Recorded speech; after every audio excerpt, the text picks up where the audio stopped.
আসসালামু আলাইকুম। ঘর্ষণের দ্বিতীয় ক্লাসে তোমাদের স্বাগতম। গত ক্লাসে আমরা গতি ও ঘর্ষণ নিয়ে বিস্তারিত আলোচনা করছিলাম। তো আজকের ক্লাসে আমরা স্থিতি ঘর্ষণ নিয়ে শিখব। তো স্থিতি ঘর্ষণ কি?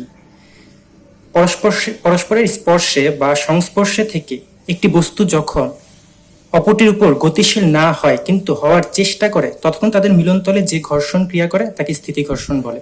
যেমন ধরো একটা বস্তু, এই বস্তুটা মেঝেতে আছে, তো আমি এই বস্তুটার উপর বল প্রয়োগ করলাম। তো ধরো যে বস্তুটা খুব ভারী, ধরো যে 20 কেজি। তো এই বস্তুটার উপর আমি বল প্রয়োগ করলাম। তো প্রথমে আমি অল্প কিছু বল প্রয়োগ করলাম, তো অল্প বল প্রয়োগের কারণে কিন্তু বস্তুটা গতিশীল হবে না বা বস্তুটা নড়বে না। কেন নড়বে না? আমার এই বলের বিপরীত দিকে অবশ্যই কোনো একটা বল প্রয়োগ হইতেছে, যার কারণে এই অল্প বল প্রয়োগে বস্তুটা নড়তেছে না। আর একটু বাড়াইলাম, তবুও বস্তুটা নড়তেছে না। কারণ কি? আমি যতটুকু বল প্রয়োগ করছি ঠিক ততটুকু বল বিপরীত দিকে প্রয়োগ হইতেছে, যার কারণে বস্তুটা নড়তেছে না। তো এই বিপরীত দিকে যেই বলটা প্রয়োগ হইতেছে, যা কিনা বস্তুটাকে নড়তে বাধা দিতেছে, সেটাই হচ্ছে স্থিতি ঘর্ষণ। তো স্থিতি ঘর্ষণ মান 0 থেকে একটি নির্দিষ্ট মান পর্যন্ত হতে পারে। তার মানে কি? স্থিতি ঘর্ষণ, ধরো যে এই বস্তুটার মধ্যে সর্বোচ্চ সর্বোচ্চ 10 নিউটন স্থিতি ঘর্ষণ ক্রিয়া করতে পারে। এর মানে কি? এর মানে হচ্ছে 10 নিউটনের বেশি বল প্রয়োগ করলে 10 নিউটনের বেশি বল প্রয়োগ করলে বস্তুটি গতিশীল হবে। কিন্তু ধরো যে আমি 1 নিউটন বল প্রথমে প্রয়োগ করলাম, 1 নিউটন বল প্রয়োগ করলাম, তো 1 নিউটন বল প্রয়োগ করলে কিন্তু বস্তুটা গতিশীল হবে না, কারণ সর্বোচ্চ 10 নিউটন স্থিতি ঘর্ষণ ক্রিয়া করতে পারে। তো কিন্তু ও কিন্তু 10 নিউটন স্থিতি ঘর্ষণ ক্রিয়া করবে না। ও করবে কি, 1 নিউটন যেহেতু আমি বল প্রয়োগ করছি, তো বিপরীত দিকে ওও 1 নিউটন বল প্রয়োগ করবে। এতে আমার বলটাকে ও ক্যান্সেল করে দিবে, বস্তুটি স্থির থাকবে। আমি যদি 2 নিউটন বল প্রয়োগ করতাম, তো সেক্ষেত্রে ও বিপরীত দিকে 2 নিউটন বলই প্রয়োগ করতো, কারণ ও সর্বোচ্চ 10 নিউটন স্থিতি ঘর্ষণ প্রয়োগ করতে পারে।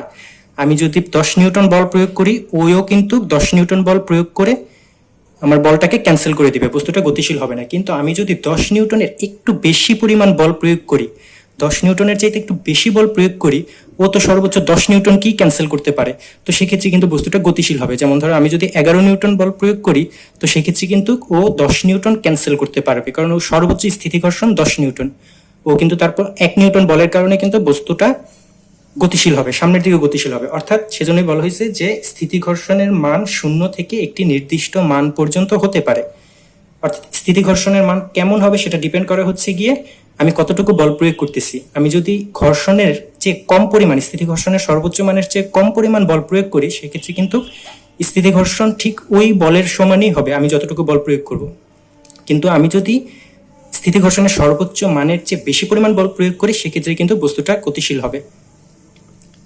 তো সর্বোচ্চ স্থিতি ঘর্ষণের যে মানটা, সেটাকেই বলা হয় হচ্ছে সীমান্ত ঘর্ষণ। তো সীমান্ত ঘর্ষণ কি? পরস্পরের সংস্পর্শে অবস্থিত দুটি বস্তুর একটি অপরটির উপর দিয়ে গতিশীল হওয়ার আগের মুহূর্তে তার গতিরোধমূলক যে বলের সৃষ্টি হয়, তাকে সীমান্ত ঘর্ষণ বলে। যেমন এদিকে কিন্তু 11 নিউটন বল প্রয়োগের কারণে বস্তুটা কিন্তু গতিশীল হয়ে যাবে, কারণ ও সর্বোচ্চ 10 নিউটন বলই প্রয়োগ, ঘর্ষণ বলই বিপরীত দিকে প্রয়োগ করতে পারে। তো এদিকে কিন্তু 10 নিউটন হচ্ছে গিয়ে সীমান্ত ঘর্ষণ, সীমান্ত ঘর্ষণ। আর এর আগে আমি যখনই 1 নিউটন 2 নিউটন 3 নিউটন বল প্রয়োগ করছি, তার কারণে কিন্তু 1 নিউটন 2 নিউটন 3 নিউটন স্থিতি ঘর্ষণের মান বিপরীত দিকে প্রয়োগ করে, স্থিতি ঘর্ষণ বিপরীত দিকে প্রয়োগ করে বস্তুটাকে স্থির রাখছে। তো স্থিতি ঘর্ষণের সর্বোচ্চ মানই হচ্ছে সীমান্ত ঘর্ষণ, একে FL দ্বারা প্রকাশ করা হয়। তারপর আরেকটা কথা লেখা আছে যে স্থিতি ঘর্ষণের মান স্বয়ং সামঞ্জস্যপূর্ণ, অর্থাৎ গতি রোধের জন্য যে পরিমাণ বল প্রয়োজন সে পরিমাণ বলই ক্রিয়া করে। যেটা আমি দেখাইলাম যে আমি যদি 2 নিউটন বল প্রয়োগ করি, তাহলে ও বিপরীত দিকে 2 নিউটন বল প্রয়োগ করে বস্তুটা স্থির রাখছে। তো আমি যদি 2 নিউটন প্রয়োগ করি, ও কিন্তু বিপরীত দিকে 3 নিউটন ঘর্ষণ বল প্রয়োগ করবে না, ও ঠিক 2 নিউটন ঘর্ষণ বলই প্রয়োগ করবে। আমি যদি 3 নিউটন বল প্রয়োগ করি, ও বিপরীত দিকে 3 নিউটন ঘর্ষণ বল প্রয়োগ করবে। তো আমি এই লিমিটের ভিতরে যতটুকু বল প্রয়োগ করব, ঠিক তার বিপরীত দিকে ততটুকু বল প্রয়োগ করে বলটাকে ক্যান্সেল করে দেবে, বস্তুটা স্থির থাকবে। কিন্তু এই লিমিটের বাইরে চলে গেলেই দেখা যাবে বস্তুটা আর স্থির থাকবে না, বস্তুটা গতিশীল হয়ে যাবে। গতীয় ঘর্ষণের সময়, শেখার সময় আমরা দেখেছি যে গতীয় ঘর্ষণ সরাসরি বের করার একটা সূত্র আছে, সেটা হচ্ছে গিয়ে Fk = μk × r। কিন্তু স্থিতি ঘর্ষণের মান বের করার কোনো সূত্র নেই। যেটি আছে সেটি হচ্ছে সীমান্ত ঘর্ষণ বের করার সূত্র। অর্থাৎ আমরা যে স্থিতি ঘর্ষণের ক্ষেত্রে যে সূত্রটা আমরা জানি, আমরা দেখব এখন, সেই সূত্রটা কিন্তু হচ্ছে সীমান্ত ঘর্ষণ বের করার সূত্র। আমরা যদি বলি যে এই এফএস স্থিতি ঘর্ষণ বের করার কোনো কি সূত্র আছে কিনা, তাহলে আমরা বলবো যে স্থিতি ঘর্ষণ বের করার কোনোই সূত্র নেই, যেটা আছে সেটা সীমান্ত ঘর্ষণ বের করার সূত্র। তো সীমান্ত ঘর্ষণ সর্বদা অভিলম্ব প্রতিক্রিয়ার সমানুপাতিক। সীমান্ত ঘর্ষণকে আমরা এফ এল দ্বারা প্রকাশ করি, এল মানে লিমিটিং, এফ এল। তো সীমান্ত ঘর্ষণ সর্বদা অভিলম্ব প্রতিক্রিয়ার সমানুপাতিক। অভিলম্ব প্রতিক্রিয়া কি? মানে ওজনের বিপরীত দিকে যে একটা প্রতিক্রিয়া বল সৃষ্টি হয় সেটাই হচ্ছে অভিলম্ব প্রতিক্রিয়া। তো সীমান্ত ঘর্ষণের হচ্ছে অবিলম্ব প্রতিক্রিয়া সমানুপাতিক। এবং সমানুপাতিক চিহ্ন যদি আমরা উঠাতে চাই সেক্ষেত্রে একটা ধ্রুবক দিতে হয়। তাহলে এফ এল ইকুয়াল টু ধ্রুবকটার নাম হচ্ছে মিউ ইন্টু আর। তো যেহেতু এটা স্থিতি ঘর্ষণের ক্ষেত্রে, স্থিতি ঘর্ষণের ইংরেজিতে বলা হয় হচ্ছে স্ট্যাটিক ফ্রিকশন, তো সেজন্য মিউ এস দ্বারা প্রকাশ করা হয়। এটা হচ্ছে স্থিতি ঘর্ষণ গুণাঙ্ক, স্থিতি ঘর্ষণ গুণাঙ্ক।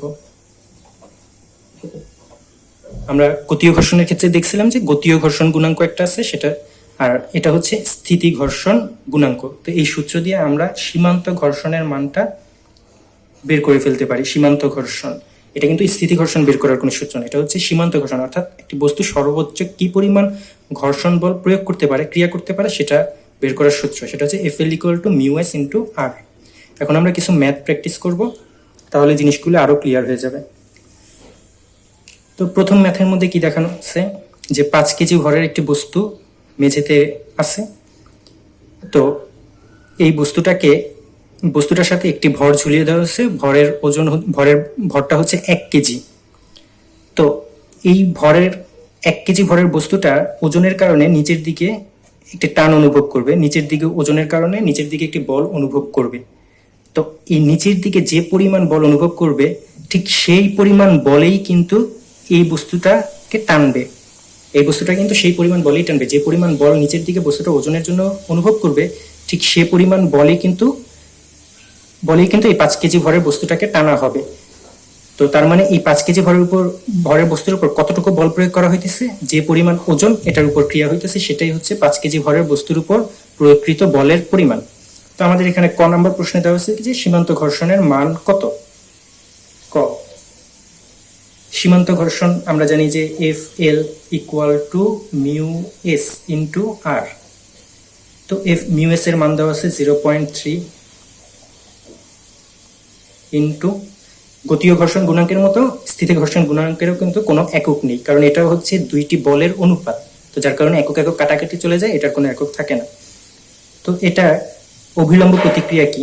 5 কেজি ভরের বস্তুটা খাড়া নিচের দিকে ওজনের কারণে কতটুকু বল অনুভব করবে? 5g। তাহলে ওর অভিলম্ব প্রতিক্রিয়াটা কি উপরের দিকে কি হবে?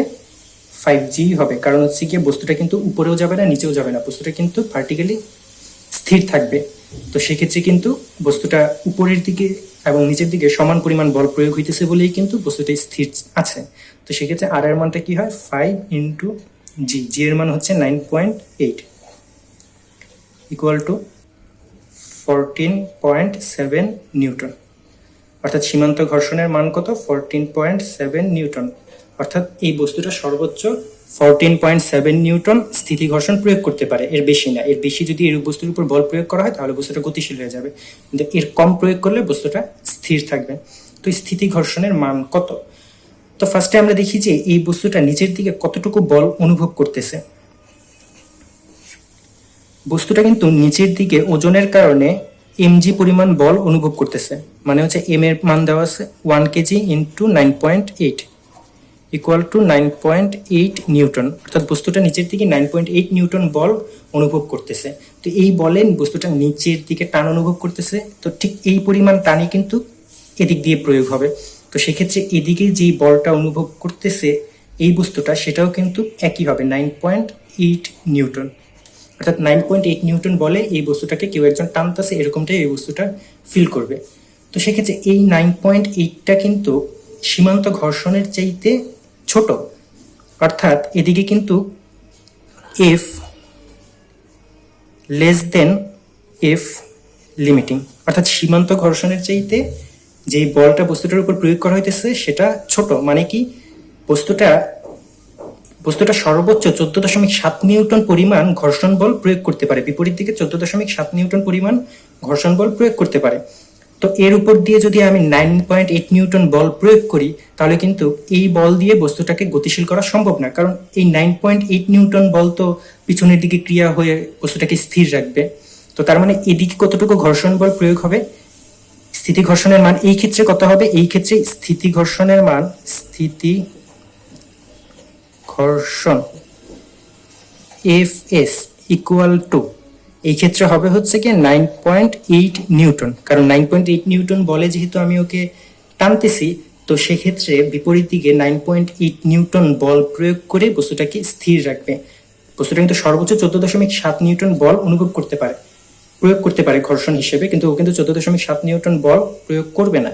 কেন করবে না? কারণ যে একটু চিন্তা করো যে 14.7 নিউটন বল যদি এটাকে প্রয়োগ করে, তো সেক্ষেত্রে তো দেখা যাবে যে এই পিছনের দিকে বেশি বল হয়ে যাবে, সামনের দিকে কম হবে, তো সেক্ষেত্রে বস্তুটা পিছনের দিকে গতিশীল হবে, যেটা কিনা সম্ভব না, কারণ টানতেছে সামনের দিকে, তো সামনের দিকে টানলে তো আর ওই অটোমেটিক ঘর্ষণ বল বৃদ্ধি পেয়ে পিছনের দিকে যেতে পারে না। তো সেক্ষেত্রে দেখা যায় যে যদি সীমান্ত ঘর্ষণের চাইতে কম পরিমাণ বল প্রয়োগ হয়, তো সেক্ষেত্রে ঘর্ষণ বলটা নিজেকে সেট করে নেয় যে যতটুকু বল প্রয়োগ হইতেছে ততটুকু বল বিপরীত দিকে প্রয়োগ করে বস্তুটাকে স্থির রাখে।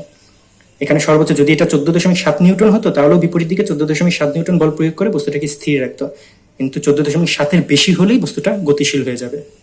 আশা করি বুঝতে পারছো। এখন আমরা দ্বিতীয় সমস্যায় যাব। দ্বিতীয়টার মধ্যে প্রথম প্রশ্ন হচ্ছে সীমান্ত ঘর্ষণের মান কত। এদিকে দেখা যাইতেছে যে দুইটা বল প্রয়োগ হইতেছে, এই বস্তুটার উপর দুইটা বল প্রয়োগ হইতেছে, একটা হচ্ছে গিয়ে নিচের দিকে এটার ওজন, আরেকটা তো 10 নিউটন বল প্রয়োগ করতেছে এখানে। তো এদিকেও যে পরিমাণ ওজন প্রয়োগ হবে, ওজন ক্রিয়া করবে, সেই পরিমাণ বল এদিকে ক্রিয়া করবে, মানে সেই পরিমাণ বলে বস্তুটাকে ডান দিকে টানবে, আর এদিকে 10 নিউটন বলে বস্তুটাকে বাম দিকে টানবে। তো সীমান্ত ঘর্ষণের মান কত? ক, আমরা জানি সীমান্ত ঘর্ষণ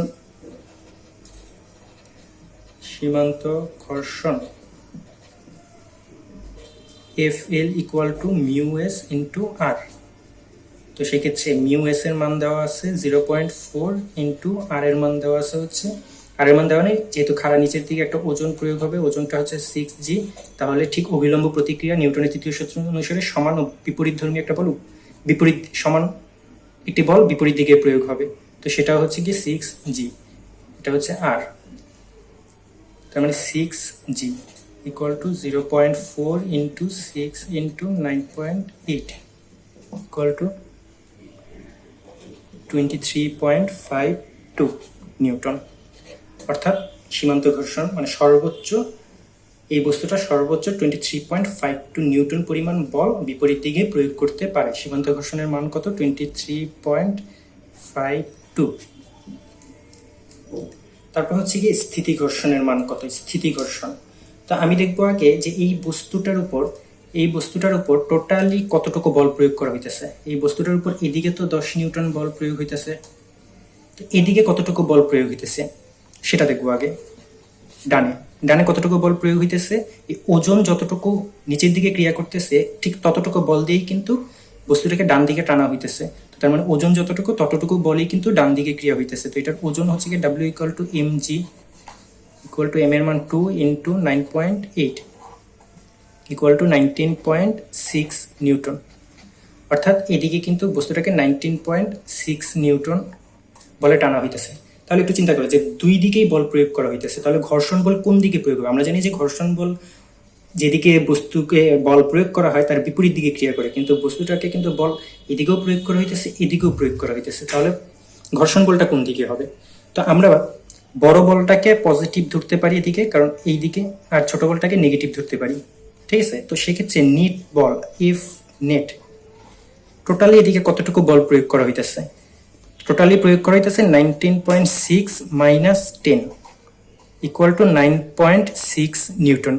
অর্থাৎ বস্তুটি কিন্তু 9.6 নিউটন বল ফিল করবে, কারণ যেহেতু এদিকে পজিটিভ 19.6 আর বিপরীত দিকে 10 নিউটন, তার মানে এদিকে 10 নিউটন বল কাটাকাটি হয়ে যাবে, তাহলে আর বাকি থাকবে 9.6 নিউটন বল, কারণ বস্তুটা 9.6 নিউটন বল অনুভব করবে। তো সীমান্ত ঘর্ষণ 23.52 আমরা বের করছি, অর্থাৎ বস্তুটা সর্বোচ্চ 23.52 নিউটন বল প্রয়োগ করতে পারে। তো আমি ঘর্ষণ বল হিসাবে 23.52 নিউটন বল সর্বোচ্চ প্রয়োগ করতে পারে। তো আমি যদি 9.6 নিউটন বল প্রয়োগ করি, তো সেক্ষেত্রে কিন্তু সীমান্ত ঘর্ষণের চাইতে যেহেতু কম, যেমন এদিকে হচ্ছে গিয়ে এফ এস লেস, মানে আমি যতটুকু বল প্রয়োগ করতেছি যে এফ অ্যাপ্লাইড মানে আমার প্রয়োগকৃত বল, সেটা সীমান্ত ঘর্ষণের চাইতে কম। এফ লিমিটিং, আমার বল প্রয়োগকৃত বল সীমান্ত ঘর্ষণের চাইতে যেহেতু কম, তার মানে কিন্তু বস্তুটার উপর ঘর্ষণ মানে বিপরীত দিকে এই 9.6 নিউটন বল ঘর্ষণ বল হিসেবে প্রয়োগ করে বস্তুটাকে স্থির রাখবে। তার মানে এক্ষেত্রে কিন্তু ঘর্ষণ বল এফ এস মানে স্থিতি ঘর্ষণ F S equal to 9.6 Newton. এখন কথা হচ্ছে এই স্থিতি ঘর্ষণের দিকটা কোন দিকে হবে। দেখা যেতেছে যে বস্তুটার উপর 9.6 নিউটন বল প্রয়োগ করা হয়েছে, যেটা পজিটিভ, অর্থাৎ পজিটিভ দিকে বস্তুটা 9.6 নিউটন বল ফিল করবে। তো সেক্ষেত্রে কিন্তু ঘর্ষণ বলটা হবে হচ্ছে এদিকে, অর্থাৎ এফ এস এর মানটা হবে হচ্ছে গিয়ে এই পাশে, যে বাম দিকে ও 9.6 নিউটন ঘর্ষণ বল অনুভব করবে। কারণ হচ্ছে এটা আমার অ্যাপ্লাইডকৃত বল হচ্ছে 9.6 নিউটন, যেটা কিনা সীমান্ত ঘর্ষণের চাইতে কম। তো যেহেতু সীমান্ত ঘর্ষণের চাইতে কম বল প্রয়োগে বস্তুটিকে নাড়ানো সম্ভব না, তো সেক্ষেত্রে এই 9.6 নিউটন বলে বিপরীত দিকে অনুভব করে, বিপরীত দিকে প্রয়োগ করে একটা ঘর্ষণ বল প্রয়োগ করে বস্তুটাকে স্থির রাখবে। তো আমরা সর্বশেষ আরেকটা ম্যাথ দেখব, দেখে এই ভিডিওটা শেষ করব।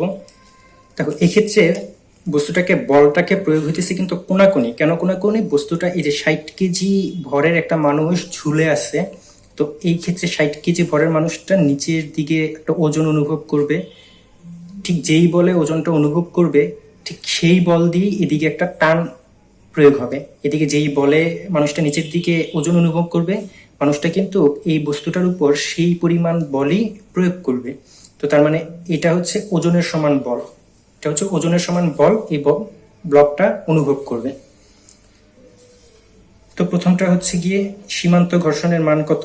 সীমান্ত ঘর্ষণ F L equal to mu S into R. তো মিউ এস এর মান 0.3 ইন্টু আর। কিন্তু এখানে কথা আছে, এখানে কথাটা কি, এদিকে কিন্তু বস্তুটা শুধু ওজনের কারণেই কিন্তু ওর অভিলম্ব প্রতিক্রিয়াটা হবে না। ওজন খাড়া নিচের দিকে বস্তুটা ক্রিয়া করবে, খাড়া নিচের দিকে বস্তুটার ওজন ক্রিয়া করবে, তার জন্য একটা অভিলম্ব প্রতিক্রিয়া উপরের দিকে হবে। তো এখন আমার দেখতে হবে যে এই যে বলটা প্রয়োগ হইতেছে এর কিন্তু দুইটা উপাংশ আছে, একটা আনুভূমিক উপাংশ, একটা উলম্ব উপাংশ। এই যে বস্তুটার উপর দুইটা বল প্রয়োগ হইতেছে, সেটার কিন্তু দুইটা উপাংশ আছে, একটা আনুভূমিক উপাংশ, একটা উলম্ব উপাংশ। তো এই উলম্ব উপাংশর কারণে কিন্তু এই আর এর মানটা কিন্তু চেঞ্জ হবে। ওজন তো খাড়া নিচের দিকে ক্রিয়া হবে ডাব্লিউ। তো এদিকে আগে আমার বের করতে হবে যে বস্তুটা কত বলে টানতেছে, ঠিক এই 60 কেজি বলের কারণে যে পরিমাণ ওজন সেটা। তো সেক্ষেত্রে আমি যদি আগে ডাব্লিউটা বের করি, W equal to M G, অর্থাৎ মানুষটির ওজন। তো সেক্ষেত্রে এম এর মান তো 60 ইন্টু জি এর মান 9.8 ইকুয়াল টু 588 নিউটন, অর্থাৎ 588 নিউটন বলে বস্তুটাকে টানা হইতেছে 45 ডিগ্রি কোণে। তো সেক্ষেত্রে এটা হচ্ছে 588। তো এদিকে আনুভূমিক উপাংশটা কি হয়, এটা যেহেতু 45, তার মানে আনুভূমিক উপাংশটা হবে 588 cos 45, যেটার মান কিনা হয় 415.77 নিউটন। তো সেক্ষেত্রে উপরের দিকে উলম্ব উপাংশটা কত হবে 5, এই যে এই উলম্ব উপাংশটা হবে 588 sin 45 ইকুয়াল টু একই 415.77, যেহেতু এটা 45 ডিগ্রি কোণ অ্যাঙ্গেলে আছে। তো সেক্ষেত্রে বস্তুটা কিন্তু উপরেও যাবে না নিচেও যাবে না, বস্তুটা কিন্তু এই দিকে স্টেবল থাকবে, স্থায়ী থাকবে। বস্তুটা কিন্তু উপরেও যাবে না নিচেও যাবে না, তার মানে কি উপরের দিকে প্রয়োগকৃত বল আর নিচের দিকে প্রয়োগকৃত বল কিন্তু সমান। তো যার কারণে বস্তুটা উপরেও যাবে না নিচেও যাবে না। তো সেক্ষেত্রে বস্তুটা উপরে যতটুকু বল প্রয়োগ হইতেছে নিচেও ততটুকু বল প্রয়োগ হইতেছে, তার মানে কি আর প্লাস উপরের দিকে প্রয়োগকৃত বল আর প্লাস 415.77 ইকুয়াল টু নিচের দিকে কতটুকু বল অনুভব করতেছে, এটার ওজনের সমান, মানে 250 ইন্টু 9.8, বা আর ইকুয়াল টু তাহলে কত আসে 2034.22 নিউটন প্রায়। আর এর মান অর্থাৎ অভিলম্ব প্রতিক্রিয়াটা কিন্তু 2034.22 নিউটন আসে।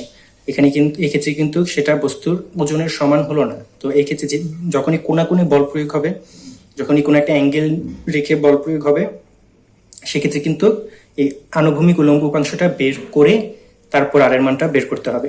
তো সেক্ষেত্রে এক্ষেত্রে আর এর মান আসছে 2034.22 নিউটন। তার মানে সীমান্ত ঘর্ষণের মান 0.3 ইন্টু 2034.22 ইকুয়াল টু 610.27 নিউটন প্রায়। অর্থাৎ এই বস্তুটা বিপরীত দিকে সর্বোচ্চ 610.27 নিউটন ঘর্ষণ বল প্রয়োগ করতে পারে। অর্থাৎ এর চেয়ে কম পরিমাণ বল প্রয়োগ করলে বা এই সমান বল প্রয়োগ করলে বস্তুটা কিন্তু স্থির থাকবে। বস্তুটা ঠিক যতটুকু বল প্রয়োগ করা হবে এর চেয়ে কম বা এর সমান ততটুকু বল বিপরীত দিকে প্রয়োগ করে বস্তুটা কিন্তু স্থির থাকবে। তার মানে এদিকে দেখা যাইতেছে যে বস্তুটা কিন্তু পিছনের দিকে এই ঘর্ষণ বল ছাড়া আর কোনো বল নাই, কিন্তু সামনের দিকে কিন্তু যে বলটার জন্য সামনের দিকে গতিশীল হতে চাইবে সেটা কিন্তু 415.77 নিউটন। অর্থাৎ বস্তুটা কিন্তু সামনের দিকে এই দিকে 415.77 নিউটন বল অনুভব করবে। এই বলের কারণে কিন্তু বস্তুটা সামনের দিকে যাইতে যাবে, কিন্তু এই 415.77 নিউটনটা কিন্তু সীমান্ত ঘর্ষণের চাইতে ছোট। অর্থাৎ এই বস্তুটা কিন্তু সর্বোচ্চ 610.27 নিউটন পরিমাণ স্থিতি ঘর্ষণ প্রয়োগ করতে পারে। তো আমি যদি এই 415.77 নিউটনে এই বল সামনের দিকে প্রয়োগ করি, তো সেক্ষেত্রে কিন্তু বস্তুটা আর সামনের দিকে গতিশীল হবে না। তো এক্ষেত্রে বস্তুটা সামনের দিকে 415.77 নিউটন বল অনুভব করতেছে। তো খ নম্বর কি, স্থিতি ঘর্ষণের মান বের করতে বলছে। তো এদিকে দেখা যেতেছে যে এফ অ্যাপ্লাইড, এই এফ অ্যাপ্লাইডটা কি হবে, এটার আনুভূমিক উপাংশটাই কিন্তু অ্যাপ্লাইড হিসাবে কাজ করবে। F applied less than F limiting, অর্থাৎ সর্বোচ্চ স্থিতি ঘর্ষণের চাইতে এটা কম। তার মানে এটার এফ এস স্থিতি ঘর্ষণ কিন্তু 415.77 নিউটন হবে, কারণ যেহেতু সামনের দিকে 415.77 নিউটন পরিমাণ বল অনুভব করতেছে, তো সর্বোচ্চ ওর ঘর্ষণ প্রয়োগ করার ক্ষমতা এটা, কিন্তু এটা প্রয়োগ করবে না। ও ঠিক যতটুকু সামনের দিকে অনুভব করতেছে তার সেই পরিমাণ বল বিপরীত দিকে প্রয়োগ করে বস্তুটাকে স্থির রাখবে। তো আশা করি বুঝতে পারছো। আজকের জন্য এ পর্যন্ত। পরবর্তী ভিডিওতে আমরা স্থিতি ঘর্ষণ কোণ, এমনকি আরো কিছু গুরুত্বপূর্ণ বিষয় নিয়ে আলোচনা করব, কিছু ম্যাথ প্র্যাকটিস করব। তো সে পর্যন্ত ভালো থাকো। খোদা হাফেজ।